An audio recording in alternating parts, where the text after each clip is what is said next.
learn, build, dominate tech. Hello everyone, अस्सलाम वालेकुम। I am Mohammad Larib and welcome back to the cache hit. इस video के अंदर हम कवर करेंगे सेमाफोर्स, जो कि लास्ट टॉपिक हमने पिछली वीडियो में जो हमने कवर किया था। सेमाफोर की सारी हमने थ्योरी, सारा उसका सूडो कोड, एक स्टार्टिंग पॉइंट से लेकर एंडिंग पॉइंट तक सेमाफोर को सारा हमने डिस्कस कर लिया था। सेमाफोर की टाइप्स पढ़ ली थी। काउंटिंग सेमाफोर होता है, बाइनरी सेमाफोर होता है, और अपना ऑपरेशंस देख लिए थे सेमाफोर के कि भाई वेट और सिग्नल इन दो के क्या रोल हैं, किस तरीके से इनकी डेफिनेशन है फंक्शन की, यानी किस तरीके से फंक्शन डिफ़ाइन हो रहा है, किस तरीके से वर्क करेगा वो प्रॉपर्ली। तो ये सारी चीज़ें हम अपनी पिछली वीडियोज़ में देख चुके हैं। इस वीडियो के अंदर हम क्या करने वाले हैं भाई, इस वीडियो के अंदर हम करेंगे क्वेश्चंस कुछ सेमाफोर से रिलेटेड, न्यूमेरिकल्स, जो हमारे पास पेपर में चांसेस हैं कि आ सकते हैं। ठीक हो गया। दो चांसेस हैं, या तो सूडो कोड के आ जाएँ, तो सूडो कोड तो आप वैसे ही रट्टा मार लो, चलो वो आप लिख लेना डायरेक्ट, सही है। और क्योंकि सूडो कोड सेम ही रहेगा, कोई भी प्रोग्राम हो उसके अंदर सूडो कोड सेम ही रहेगा मोस्टली, क्योंकि वो तो सूडो कोड है ना, एक टेम्पलेट है हमारे पास। बाकी जो दूसरे तरीके से सवाल आ सकता है वो है ड्राई रन। अब वो किस तरीके से सवाल आएगा वो हम इधर देखते हैं। एक सवाल है हमारे पास, जो है क्या बोलते हैं, हमारे क्विज़ में भी आया था, और मोस्टली हो सकता है ज़्यादा चांसेस हैं कि वो पेपर में भी आ जाए। हाँ जी, तो हम कहाँ पे थे, हम बोल रहे थे अभी कि भाई हमारा जो क्या बोलते हैं, जो ड्राई रन का क्वेश्चन आएगा वो कुछ इस तरीके से आएगा। आप अपनी स्क्रीन पे देख सकते हैं। अभी यहाँ पे लेफ़्ट साइड पे आपकी स्क्रीन पे, मैं थोड़ा सा कैमरा सेट कर लूँ अपना, आपको लेफ़्ट साइड पे नज़र आ रहा होगा कि भाई सेमाफोर का एक क्वेश्चन हमारे पास लिखा हुआ है कि भाई the following pair of processes share a common set of variable counter. सही है। तो हमारे पास एक शेयर्ड रिसोर्स है जिसका नाम है काउंटर। अब ये काउंटर कर क्या रहा है भाई, हमारे पास लिखा हुआ है कि भाई काउंटर है और आगे लिखा हुआ है temp A and temp B. अब टेम्प ए और टेम्प बी तो हमारे रजिस्टर है ना, नीचे अगर प्रोसेस में देखोगे तो नज़र आएगा। ऐसा मैंने एक बताया था ना, जब मैं शुरू में मैंने प्रोसेस सिंक्रोनाइजेशन शुरू किया था। मैं पेज ढूंढ रहा हूँ, मुझे वो पेज मिल जाए तो मैं आपको बताऊँ कि मैं किस चीज़ की बात कर रहा हूँ। पेज कहाँ गया? हाँ, ये रहा। तो यहाँ पे हमने देखा था ना कि इधर हमारा आता था प्रोसेस का नाम पहले, जो प्रोसेस चल रहा है, फिर उसके आगे जो है हम जो है इस तरीके से कोलन के अंदर रजिस्टर लिखते थे।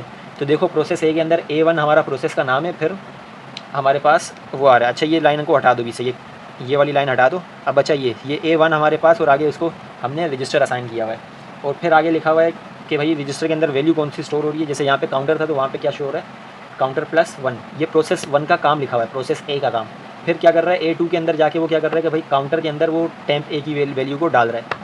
यानी पहले उसने टेम्प ए के अंदर क्या किया, काउंटर में +1 कर दिया, फिर जो आंसर आया उसको उसने काउंटर में सेव करवा दिया। प्रोसेस बी को अगर देखें तो वो क्या कर रहा है, वो काउंटर में +4 कर रहा है। सही है। मैं इधर लिख के बताता हूँ ताकि थोड़ा अच्छे से समझ आए। भाई मैं कह रहा हूँ कि हमारे पास दो प्रोसेस हैं, process A and process B. अब प्रोसेस ए क्या कर रहा है, प्रोसेस ए ने हमारा A1, दो कमांड चल रही हैं प्रोसेस ए में, A1 और A2, ये दो कमांड्स हैं मेरी इस प्रोसेस। अब A1 ने क्या किया, मेरा एक लिया अपना रजिस्टर। इस रजिस्टर के अंदर उसने क्या किया कि भाई काउंटर के अंदर +1 कर दिया, काउंटर के अंदर क्या कर दिया, +1 कर दिया। और फिर क्या किया, फिर उस काउंटर को सेव करवा, सॉरी इसको सेव करवा दिया किसमें, काउंटर के अंदर। काउंटर इक्वल्स टू टेम्प ए, यानी पहले जो काउंटर था, अब काउंटर की वैल्यू हमारे पास गिवन होगी, लिखा हुआ है ना, देखो the variable counter initially has the value 12। तो काउंटर की वैल्यू पहले क्या है, 12 है। सही है। तो अब उसने क्या किया, 12 + 1 13, 13 अभी कहाँ पे स्टोर हुआ है, टेम्प ए में। तो फिर इसी टेम्प ए को स्टोर करवा दिया काउंटर में। तो यानी अब काउंटर की वैल्यू क्या होगी, बढ़ के 13 हो जाएगी। इसी तरीके से अब हमारा B वाला वर्क कर रहा है। B1 हमारे पास एक प्रोसेस है और B2 हमारे पास दूसरा इस प्रोसेस की कमांड है। B1 एक कमांड है, B2 दूसरी कमांड है। सही है। इसने अपना एक दूसरा रजिस्टर यूज़ किया टेम्प B के नाम से, और अपना जो है काउंटर के अंदर क्या कर दिया, +4 कर दिया, काउंटर +4। सही है। और फिर इस टेम्प को जो है स्टोर करवा दिया काउंटर के अंदर। तो अगर हम देखें भाई कि हमारे पास, इसको पहले आगे सवाल पढ़ते हैं फिर हम देखेंगे। सही है, अभी नहीं देखते कुछ। अब लिखा हुआ है भाई, दो पार्ट हैं इस सवाल में ना, नीचे देखो लिखा हुआ है कि what difference values of counter are possible when both processes finished executing. जब ये दोनों प्रोसेस ख़त्म हो जाए एग्जीक्यूशन पे, तो हमारे पास काउंटर की क्या एक्सपेक्टेड वैल्यूज़ आ सकती हैं। लिखा हुआ है कि वैल्यूज़, ये चीज़ याद रखना, वैल्यूज़ लिखा हुआ है, वैल्यू नहीं लिखा हुआ। यानी एक वैल्यू की बात नहीं हो रही, वैल्यूज़ की बात हो रही है, ज़्यादा वैल्यूज़ की बात हो रही है। इसका क्या मतलब है, इसका ये मतलब है, याद है मैंने एक वर्ड सिखाया था, एक कॉन्सेप्ट सिखाया था अपनी वीडियो में, जो मेरी सेकंड या फर्स्ट वीडियो थी इस टॉपिक की, प्रोसेस सिंक्रोनाइजेशन की। यहाँ पे वो वर्ड मैंने क्या सिखाया था, अरे ये क्या है, ये रहा, वो वर्ड मैंने सिखाया था रेस कंडीशन। तो रेस कंडीशन क्या थी, मैंने बताया था कि भाई रेस कंडीशन जब होती है वो डिपेंड करता है हमारे लास्ट जो हमारी आउटपुट होगा उसके ऊपर। अब देखो ये दोनों जो मेरे क्या बोलते हैं इसको टास्क हैं, ये दोनों टास्क काउंटर के अंदर वैल्यूज़ को स्टोर करवा रहे हैं। अब मेरा डिपेंड करेगा, अगर ये T4 पहले चल गया तो काउंटर के अंदर क्या स्टोर होगा 6, अगर मेरा T5 चल गया तो मेरा काउंटर के अंदर क्या स्टोर होगा 4। तो ये है डिफरेंस ऑफ वैल्यूज़ जो हमारे पास इस सवाल में पूछा हुआ है ना कि what difference values of counter are possible. तो वो ये कहना चाह रहे हैं कि भाई इस सवाल को इस तरीके से ड्राई रन करो, ये जो ड्राई रन मैंने यहाँ किया है इस तरीके से ड्राई रन करो और मुझे बताओ कि लास्ट में क्या डिफरेंट वैल्यूज़ आ सकती हैं, यानी क्या हमारे पास प्रोबेबिलिटी है, ओहो प्रोबेबिलिटी, खैर क्या प्रोबेबिलिटी है कि हमारे पास कौन सी वैल्यू आए। ठीक हो गया। और फिर आगे सवाल कंटिन्यू हो रहा है, give an order of execution statement from process A and B that would yield each of the value you give. सही है। अब जो वैल्यू आप दे रहे हो ना कि वो किस ऑर्डर के अंदर आएगी ये भी बताना है। जैसे मैंने कहा ना कि भाई अगर मेरे काउंटर के अंदर वैल्यू आ रही है, मैंने सपोज़ किया 4 आ रही है, तो अब ये मेरी वैल्यू तो मैंने बता दिया, अब इसका ऑर्डर बताओ, ऑर्डर क्या होगा। ऊपर के ये सारे ऑर्डर सेम रहे, अब नीचे के ऑर्डर भी सेम रहेंगे, ये सारे यही ऑर्डर है। सही है, एग्जैक्ट यही ऑर्डर है। क्यों? क्योंकि देखो लास्ट में क्या सेव करवा रहा है, ये लास्ट में क्या सेव करवा रहा है 4 सेव करवा रहा है, तो इसीलिए मेरा काउंटर 4 आ रहा है। लेकिन अगर मैं इसकी पोजीशन चेंज कर दूँ, 4 को इधर ले जाऊँ, T5 को ऊपर कर दूँ, यानी T3 के बाद क्या चला T5, तो T3 के बाद T5 जब चलेगा तो काउंटर में क्या स्टोर हो गया 4, लेकिन फिर उसके बाद T4 जब चला लास्ट में तो काउंटर के अंदर क्या आ गया 6। तो अब मेरे पास काउंटर के अंदर क्या आ जाएगा, काउंटर इक्वल्स टू 6। तो ये है डिफरेंट वैल्यूज़। सही है, डिफरेंस वैल्यूज़ ऑफ काउंटर। और ये होगा हमारा क्या, ये हमारा होगा क्या, एग्जीक्यूशन की स्टेटमेंट। अब इन्होंने एक एग्जांपल भी दी हुई है, for example execution statement, execution order क्या है हमारे पास A1 A2 B1 and B2, ये तो इन्होंने दिया हुआ है ना कि would yield the value of 17, कि भाई इस अगर ऑर्डर में चलाएंगे तो 17 आएगा आंसर। लेकिन हम अपना अलग निकालेंगे। हम क्या करते हैं भाई, हम अपनी वही क्लासिकल अप्रोच यूज़ करते हैं। हम बोलते हैं कि भाई सपोज़ करो पहले चला A वाला प्रोसेस ना, तो हमारा पहले चल गया A1, जिसने क्या किया टेम्प A के अंदर हमारा स्टोर करवा दिया, क्या स्टोर करवा दिया भाई हमारा टेम्प A के अंदर, काउंटर +1 था ना, तो काउंटर था 12, तो हमारे पास इधर क्या आ जाएगा 13। अब इतने ये यहाँ पे सेव करवाता है, इतने में क्या चल गया B1 चल गया सपोज़ कर लो। अब जब B1 चल गया तो हमारे पास आंसर क्या आएगा, B1 ने क्या किया टेम्प B लिया। अब काउंटर की वैल्यूज़ उसने जब ली तो थी 12, उसने क्या किया +4 कर दिया। सही है, जब उसने +4 किया 12 में तो क्या आंसर आ गया भाई हमारे पास 16। ठीक हो गया। अब जब चला फिर दोबारा से A2 चला, A2 ने क्या किया भाई, काउंटर के अंदर वैल्यू को डाल दिया। काउंटर के अंदर क्या वैल्यू डाली, काउंटर के अंदर उसने वैल्यू डाल दी अपना क्या बोलते हैं A2 है ना, तो इसके अंदर टेम्प A की वैल्यू जाएगी काउंटर के अंदर, तो आ गया 13। फिर B2 जब चलेगा तो B2 ने क्या काउंटर के अंदर वैल्यू डाल दी, B2 ने डाल, ये देखो B2 जब चला, B2 ने काउंटर के अंदर डालना है ये वाली, तो अब B2 ने जब काउंटर की वैल्यू अपडेट की तो अब मेरा काउंटर का एक आंसर क्या आ गया 16।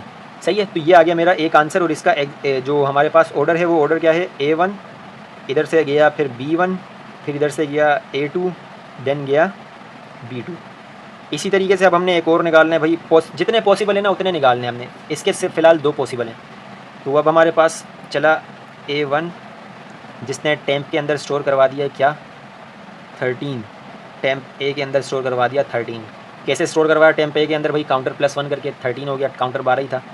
फिर हमारे पास चला B1 और उसने टेम्प B के अंदर स्टोर करवा दिया क्या 16। फिर हमारे पास चल गया B2, जो मैंने कहा था ना कि भाई B2 को ऊपर कर दो, A2 को नीचे कर दो। जब B2 चला हमारे पास तो B2 ने आंसर क्या किया भाई, काउंटर के अंदर स्टोर करवा दिया।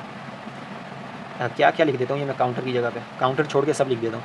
काउंटर के अंदर हमारे पास भी आ गया अब 16। सही है, अब दोबारा चल गया A2 जो हमारा रह गया था।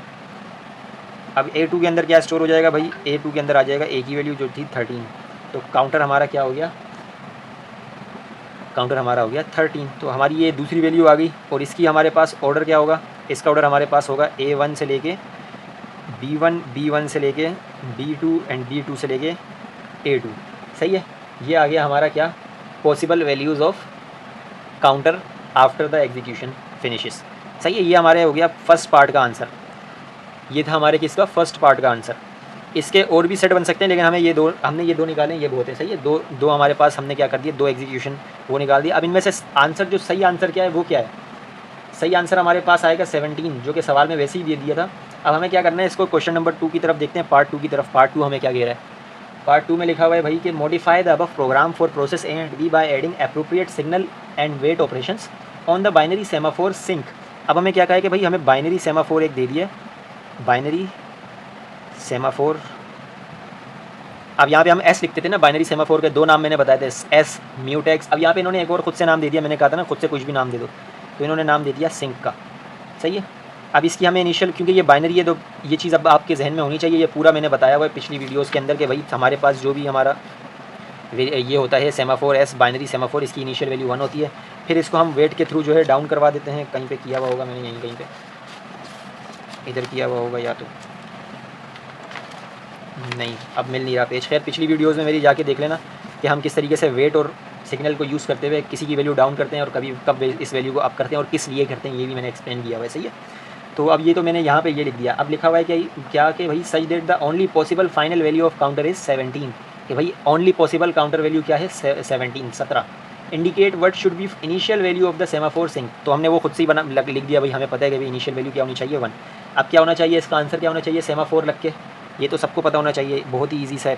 प्रोसेस ए का हमारा आंसर क्या होगा, हमने पहले लगा दिया वेट, बहुत ईजी से न्यूमेरिकल है। सॉरी ये क्या लिख रहा हूँ मैं, सिंक आएगा इधर, क्योंकि हमने इधर क्या वेट के फंक्शन के अंदर सिंक वैल्यू को देना है ना, सिंक वेरिएबल इसको देना है सेमाफोर को। अब हमने क्या किया वेट एस, फिर हमने अपना क्रिटिकल ऑपरेशन किया जो कि था A1 वाला। ये ऑपरेशन वही होगा जो हमें सवाल में दिया हुआ होगा, A1 = काउंटर +1। सही है। ये हमारे पास सवाल में जो गिवन था, ये हमारा क्रिटिकल सेक्शन था ना, तो हमने इसको क्रिटिकल सेक्शन बनाना है। ये हमारा आ गया एंट्री सेक्शन, फिर हमारा आ गया क्रिटिकल सेक्शन A2, जिसके अंदर हम क्या करते थे, शेयर्ड रिसोर्सेज को इधर उधर करते थे। काउंटर के अंदर हमने स्टोर करवा दिया भाई टेम्प A, और फिर हमने क्या करना है सिग्नल। सही है, सिग्नल सिंक, ताकि कोई और प्रोसेस अब अगर आए तो वो सिंक को यूज़ कर सके। याद आया, बहुत ईजी सा है, बस ये 4 लाइनें लिखनी है। अब इसी तरीके से हमने करना है प्रोसेस बी के लिए, प्रोसेस बी के लिए। सही है। क्या क्या होगा उसमें भी यही सेम चीज़ होगी भाई, वेट सिंक, फिर हमारा आ जाएगा A1 टेम्प A और काउंटर +4, और सॉरी ये B है मेरे पास, B1 और B2, और यहाँ पे भी B है मेरे पास। टेम्प नहीं, काउंटर आएगा यहाँ पे। काउंटर के अंदर डाल दो टेम्प B की वैल्यू को, और फिर क्या कर दो सिग्नल कर दो भाई कि अब मैंने रिसोर्स वापस दे दिए, अपना काम करने के बाद रिसोर्स वापस दे दिए। तो इसका फ़र्क क्या पड़ेगा कि भाई हमारे पास अब ये वेट से सिंक तक ये प्रोसेस पूरा चलेगा। सही है। अब यहाँ पे मेरे पास काउंटर की वैल्यू पहले क्या थी 12 ना, अब देखो ये पहले पूरा चलेगा। वेट का मतलब क्या है, इसने डाउन कर दिया, अब कोई और प्रोसेस नहीं चल सकता, इसको पूरा चलना होगा A1 और A2 के इसमें, यानी कि A1 के बाद हमेशा क्या चलेगा A2 चलेगा। ये तो मेरा पहला ऑर्डर हो गया। सही है। अब यहाँ पे मैं साइड पे इधर वैल्यूज़ देखता जा रहा हूँ इस तरीके से करके, ताकि घिच पिच ना हो। अब A1 अगर प्रोसेस A मेरे पास चलेगा पहले या प्रोसेस B, इनमें से कोई भी पहले चल सकता है, लेकिन जो भी चलेगा पूरा चलेगा। अगर ये चलेगा तो ये पूरा चलेगा, ये चलेगा तो ये पूरा चलेगा। सही है, ये चीज़ याद रखनी है। तो अब मेरे पास क्या होगा भाई, काउंटर के अंदर काउंटर 12 था, उसमें +1 कर दो, ये आंसर आ गया 13। तो इसने काउंटर के अंदर सेव करवा दिया। अब काउंटर की वैल्यू क्या बन गई 13, काउंटर की वैल्यू क्या हो गई 13। अब इसने क्या किया भाई, सिंक का मतलब है कि भाई अब इसका काम खत्म हो गया, A1 से A2 खत्म हो गया। अब कहाँ जाएगा, B1 पे जाएगा। तो मैंने यहाँ पे लिख दिया B1। अब B1 ने जब हमारे पास यहाँ पे काउंटर उठाया तो उसको काउंटर क्या मिला 13 मिला, उसने 13 में +4 किया, तो 13 + 4 क्या बन गया मेरे पास 17 बन गया। फिर इसी 17 को उसने क्या किया काउंटर में सेव करवा दिया, और इसका भी प्रोग्राम खत्म। तो B1 से गया वो B2, और आंसर मेरे पास लास्ट में क्या आ गया था 17, यही लिखा हुआ था सवाल में 17। अब देखो मैंने क्या कहा था कि इन दोनों में से कोई भी चल सकता है, इससे फ़र्क नहीं पड़ेगा, बस पूरा चलना चाहिए। सेमाफोर का यही मतलब है ना, कोई भी प्रोसेस पूरा चले। अब देखो दूसरा, अगर B1 पहले चल जाए तो B1 अगर चलेगा तो हमारे पास B1 और B2 दोनों चलने चाहिए एक साथ। सही है, यही तो हमारा रूल है। अब देखो B1 चला, B1 ने उठाया, इनिशियल वैल्यू क्या थी 12 काउंटर की। जब 12 उठाई तो इसने क्या किया +4 किया, तो +4 करने से क्या बन गया मेरा 16 बन गया इधर। सही है, 16 मेरे पास सेव हो गया काउंटर के अंदर, यानी काउंटर की वैल्यू अब अपडेट होगी 16। अब प्रोसेस A चला मेरे पास, यानी यहाँ पे गया अब A1 के और A2 के पास। जब A1 और A2 के पास गया, इसने काउंटर उठाया, तो काउंटर मेरे पास अपडेटेड क्या था 16, इसने 16 में +1 कर दिया, वो क्या बन गया 17। तो यहाँ पे इसने काउंटर में क्या स्टोर करवा दिया 17। तो हमें क्या पता चला सेमाफोर लगाने से कि ओनली पॉसिबल आंसर इज़ 17। समझ आ गया, यही तो सवाल में लिखा हुआ था कि भाई ओनली पॉसिबल आंसर। तो इस तरीके से हमने क्या किया भाई, अपना सेमाफोर का एक न्यूमेरिकल ख़त्म कर दिया। बहुत इजी सा था, हमने इसमें ज़्यादा कुछ किया नहीं है लॉजिकल वगैरह। अच्छा जी, तो इसके अलावा हमारे पास पास्ट पेपर में कोई ऐसा सवाल प्रेजेंट नहीं है, या फिर कहीं पे भी सेमाफोर का मुझे नहीं नज़र आया, वरना मैं ज़रूर सोल्व करवाता वो भी। ये हमारे क्विज़ में आया था क्वेश्चन, तो इसलिए मैंने वहाँ से सोल्व करवा दिया आप सबको। यहाँ से आप इसका सोल्यूशन देख सकते हैं। बाकी आप जेमिनाई जीपीटी किसी भी LLM से जाके इसकी प्रैक्टिस कर सकते हैं। मैं कुछ प्रैक्टिस क्वेश्चन, बाकी तरीका यही सेम एग्जैक्ट यही तरीका रहेगा। हमें पहले एग्जीक्यूशन ऑर्डर बताना पड़ेगा कि भाई इस ऑर्डर में हमारे पास ये आंसर आया, इस ऑर्डर में हमारे पास ये आंसर आया था, विदाउट सेमाफोर। फिर क्वेश्चन 2 में हमने जब सेमाफोर लगा दिया उसके अंदर, तो सेमाफोर जब लगाना होगा तो कुछ इसी तरीके से लगाना होगा, कोई हैवी लॉजिक इसमें नहीं लगानी होगी। सही है, तो हमारा आंसर क्या आ गया, अकॉर्डिंग टू द क्वेश्चन आ गया। इसी टाइप के क्वेश्चंस आएंगे, तो मिलते हैं अब नेक्स्ट वीडियो में। अल्लाह हाफ़िज़।